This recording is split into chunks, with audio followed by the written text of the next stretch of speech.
বিডিআরের জওয়ানদের সবাইকে ছাড়তে হবে। শুধুমাত্র একটি ইউটিউব চ্যানেল দিয়ে যিনি আমেরিকার মাটিতে বসে কাজ করেছেন তিনি হলেন সাংবাদিক ইলিয়াস হোসাইন।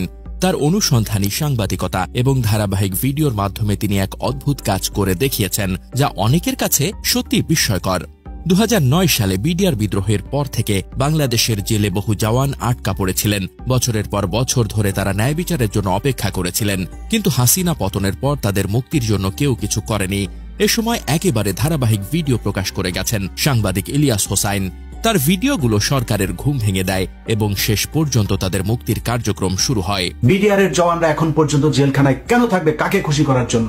এটার জবাব আসিফ নজরুলকে দিতে হবে। যে শেষ করি, বিডিআরের জওয়ানদেরকে জানুয়ারি 9 তারিখে শুনানি আছে, ছেড়ে দিতে হবে। 2-4 জনকে না, সবাইকে। যতটুকু শুনলাম কয়েকজনকে ছাড়ার জন্য তারা পদক্ষেপ নিয়েছে। যারা যারা মূল ঘটনা জানে বিডিআরের, তাদেরকে তারা ভেতরে রেখে আটকে রাখার আরো চেষ্টা করছে। সবাইকে ছাড়তে হবে।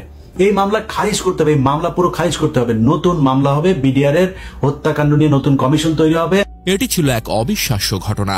16 বছরের দীর্ঘ কারাবাসের পর অবশেষে এই বন্দীরা পরিবারের কাছে ফিরে আসতে পারলেন। তারা হয়তো জীবনের আশা হারিয়ে ফেলেছে।